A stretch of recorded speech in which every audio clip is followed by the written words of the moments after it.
আতা গাছে তোতা পাখি জালিম গেছে মৌ জান্নাত তুহা ধরা পড়লো সামিরিয়া এখন কই today we are talking about বাংলাদেশের কালিয়া নায়িকা সামিরা খান মাহি যে কিছুদিন আগেও কিছু বেশি দিন দূরের কথা না শোনা এই কিছুদিন আগে হ্যাঁ বিভিন্ন অঙ্গভঙ্গির সবই ফেসবুকে গুড় হরিয়া ভাইরাল হয়েছিল কিন্তু এই কালিয়া আপু মানে কালিয়া শোনায় এখন সে ফেসবুকে একেবারে পাবলিকলি সে জুয়াকে প্রমোট করতে আছে।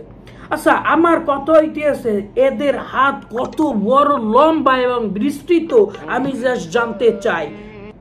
প্রত্যয়েরে ধরছেন, জান্নাত তোহারে ধরছেন, তাহলে সামিরা খান মাহিয়ানো বাইরে কেন?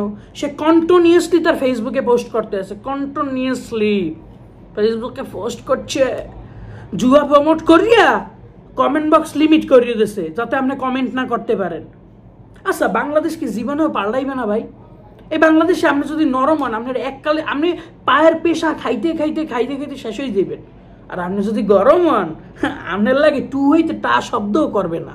আর এর মধ্যে আপনি যদি হন নাইকিয়া আর আপনার যদি মোটামুটি শরীরের চামড়া কমটা যদি একটু শক্তপুষ্ট বাদ দিলাম যদিও একটু রূপবতী তাইলে তো কোনো কথাই নেই। চিন্তা করেন এই সামিরা খান মাহির জায়গায় যদি কোনো পোলা হইতো, কোনো পোলা অ্যাক্টর যদি পোলা অ্যাক্টরের কথা কি কম চাকিব ভাই এই তো জুয়ারে প্রমোট করছে, সাকিব আল হাসানের কথা ভিন্ন কারণ হইতেছে পাক্কা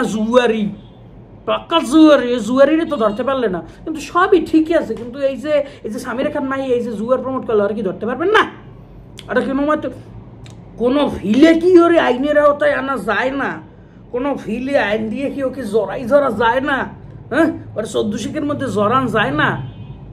আচ্ছা আমার উপদেষ্টা স্যারের কাছে প্রশ্ন, স্যার আপনাকে আবার স্যার না করলে সমস্যা হইতে আরে আমি আবার ওই অন্য জায়গায় যাচ্ছি, যাই হোক সময় আপনারা করেন না, কিন্তু কথা হইতেছে সবই তো পাল্টাইলো, কিন্তু এই দেশের আইন প্রণয়নটা কি একটু সুন্দর মতো পাল্টানো যায় না? আজ পর্যন্ত বাংলাদেশে একটা দর্শকের কোনো শাস্তি নেই, যে দর্শন করে এর কোনো শাস্তি নেই। যে ধর্ষণ হয় তার নামটা খুব সুন্দর করে হাইলাইট করে সংবাদ কর্মীরা এটা খুব সুন্দর মতো হাইলাইট করে এ ধর্ষণ হয়েছে, কিন্তু কোন মাদার ফাঁকার ধর্ষণ করছে এর নামটা কিন্তু হয় না, বুঝলেন নাই? তো বাংলাদেশ হচ্ছে এমন একটা জায়গা। তো আমার কথা হইতেছে আমার জাস্ট জানতে মনে চায় কালিয়া মুন্ডায় সামিরা খান মাহির হাত কত বড় লম্বা তাকে এখন পর্যন্ত ধরতে পারছে না। ভাই এই জুয়ার লইগে কত পরিবার নিঃস্ব হয়ে গেছে আপনি কল্পনা করতে পারবেন না। কত পরিবার নিঃস্ব হয়েছে, কত পরিবার ভাঙ্গে যাইতেছে, কত মায়ের আর্তনাদ হইতেছে আপনারা বিশ্বাস করতে পারবেন না। কিছুদিন আগে 2 দিন আগে মোর ওয়াইফের বিল শেষ হয়ে যাবে, তাই আমার এক পরিচিত ভাই আছে হুজুর, আমি ওনারে লই গেলাম হইতেছে গিয়া আমাকে ঝালকাঠির একটা দোকানে। তো তখন বাজে রাত 11টা ভাই, তখন 11টার সময় মিনিমাম ওই দোকানটায় 30 থেকে 40 জন কাস্টমার ছিল। আমি 10 মিনিটের মধ্যে দেখলাম আই কিসের জন্য নায়িকা কি ভাই আমার নগদে 800 টাকা দেন তো, ভাই আমার বিকাশ 800 টাকা দেন তো, ভাই আমার বিকাশে 700 টাকা দেন তো, 200 টাকা দেন তো, 300 টাকা দেন তো, গুড়া দিদি কিস্তিটা আবার বিকাশ নগদে। আমি তার জিগাইলাম যে ভাই এই নগদে 200-300 টাকা করে ভরি হরে কি? ভাই আপনি আসছেন কোন জগতে? আপনি জানেন না 300 টাকা ভরি কি হরে? এই 300 টাকা দিয়ে রাইতে খেলবে জুয়া।